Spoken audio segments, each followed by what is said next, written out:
Saya yakin dan percaya kalau kembali pada saat ini kita bisa berjumpa, kembali kita bisa sebentar merenungkan firman Tuhan, itu semua adalah karena cinta Tuhan. Cinta Tuhan kepada saudara dan juga cinta Tuhan kepada saya. Saudara, kalau kita di dalam kehidupan kita mengingat, ya, saya yakin kita semua umumnya pernah mendengar atau membaca cerita Pinocchio yang merupakan cerita fiksi yang ditulis oleh seorang pengarang dari Italia yang bernama Carlo Collodi, di mana dongeng itu bercerita tentang boneka ajaib yang dibuat dari kayu oleh Bapak Gepetto. Dalam cerita Pinocchio, kalau kita ingat bersama, di sana kalau menurut saya berisi pesan di antaranya. Ada akibat yang tidak baik, ada akibat yang harus ditanggung ketika kita berbohong. Dan itulah yang digambarkan dalam cerita fiksi oleh Carlo Collodi, yaitu setiap kali Pinocchio berbohong, maka hidungnya otomatis akan bertambah panjang. Semakin banyak Pinocchio berbohong, maka semakin panjang bentuk hidungnya, yang mengakibatkan bentuk hidungnya menjadi tidak proporsional dengan bentuk tubuhnya secara keseluruhan. Dan pasti hal itu membuat Pinocchio pada akhirnya merasa tidak nyaman. Nah, saudara yang dikasih oleh Tuhan, kalau kita berbicara tentang berbohong, sebagai manusia kita pasti pernah berbohong. Dan ada orang-orang tertentu yang dengan bertambahnya usia justru tambah suka berbohong. Tapi ada orang-orang tertentu yang karena bertambah usia jadi tambah tidak suka berbohong. Nah, kalau kita lihat saudara dalam kehidupan kita pada saat ini, firman Allah yang kita renungkan ingin mengingatkan, yaitu ketika kita berbohong itu merupakan sesuatu yang tidak Tuhan sukai. Bahkan ketika kita berbohong pada hari ini, kita juga mau diingatkan bahwa ada dampak sosial yang akan kita alami ketika kita berbohong. Apa dampak sosialnya? Di mana dampak sosialnya? Saudara, kalau kita membohongi seseorang, kalau kita berbohong, maka mau tidak mau hubungan yang akrab bisa menjadi merenggang. Karena kita berbohong, mungkin saja karena saya dan saudara menyimpan kebohongan, pada akhirnya saya dan saudara merasa tidak nyaman. Mengapa merasa tidak nyaman? Karena khawatir ketahuan jika sudah berbohong. Karena kita berbohong, bisa saja akhirnya karena kebohongan yang kita buat, kita jadi hidup dalam perasaan was-was, dalam perasaan takut. Suatu saat akan terbongkar kebohongan yang kita rahasiakan.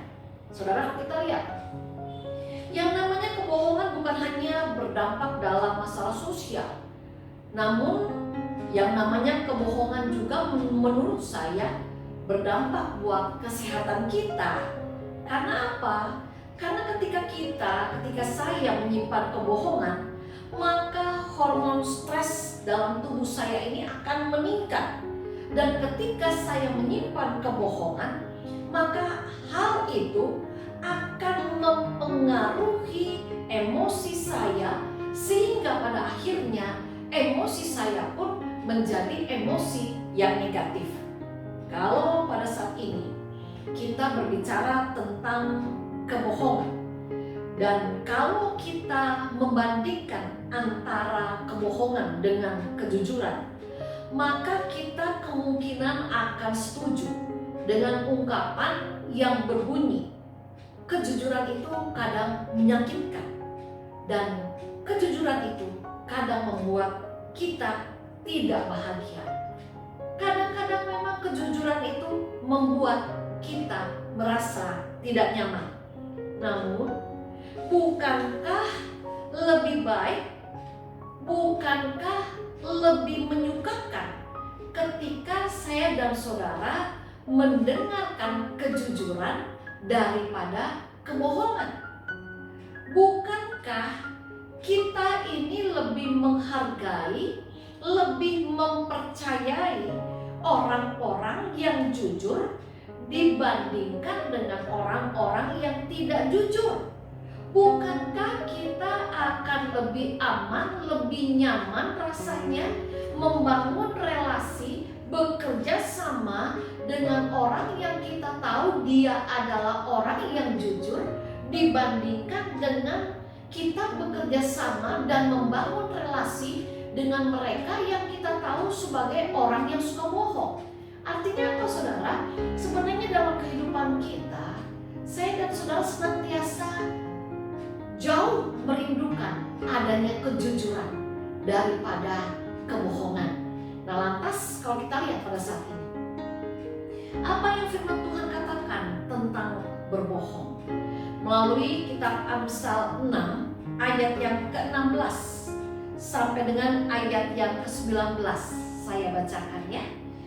6 perkara ini yang dibenci Tuhan, bahkan 7 perkara yang menjadi kekejian bagi hatinya: mata sombong, lidah dusta, tangan yang menumpahkan darah orang yang tidak bersalah, hati yang membuat rencana-rencana yang jahat, kaki yang segera lari menuju kejahatan, seorang saksi dusta yang menyembur-nyembur kebohongan, dan yang menimbulkan pertengkaran saudara.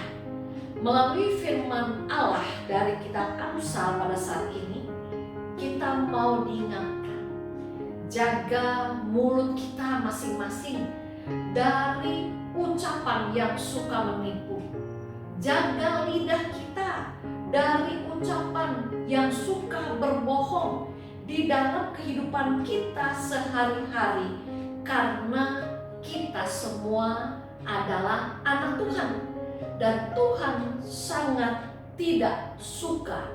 Bahkan kitab Amsal mengatakan Tuhan benci ketika saya berbohong. Tuhan benci ketika saya melakukan apa yang namanya dusta. Saudara, pada saat ini kalau kita lihat, ketika di dalam kehidupan kita sebagai anak-anak Allah, kita tidak suka berbicara jujur, bahkan malah kita lebih dikenal sebagai pembohong, maka kita pun akan pada akhirnya bisa menjadi batu sontohan bagi banyak orang yang ada di sekitar kita. Maka kita pun akan gagal untuk bisa menjadi berkat bagi banyak orang yang mengenal kita sebagai orang Kristen. Nah, saudara, pada saat ini Amsal 6 ayat 16 sampai dengan ayat yang ke-19 tegas mengatakan bahwa lidah dusta dan juga saksi dusta yang menyembur-nyemburkan kebohongan itu dibenci oleh Tuhan. Itu tidak disukai oleh Tuhan.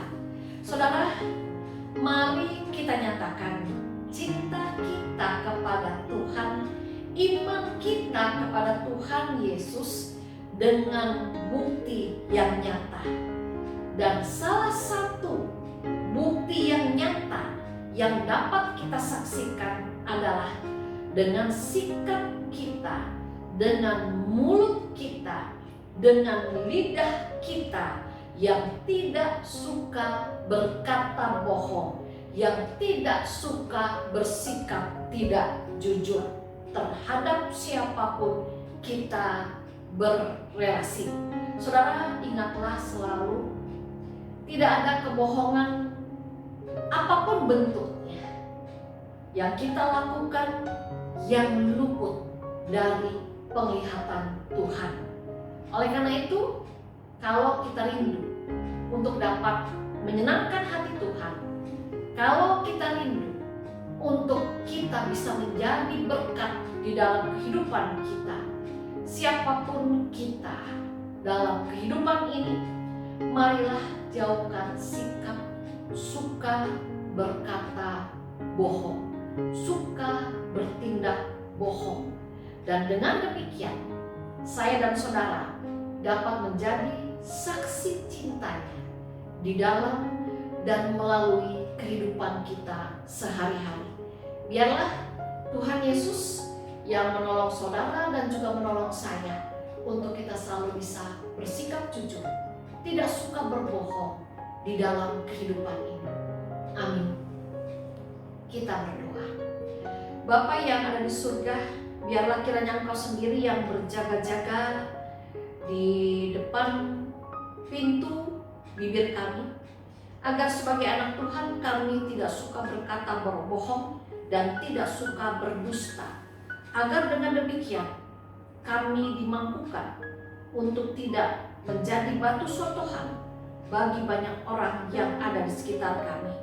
Biarlah kiranya dari mulut kami hanya keluar berkat dan berkat, dan biarlah kiranya Tuhan tolong agar melalui mulut kami juga kami boleh semakin memuliakan nama Tuhan.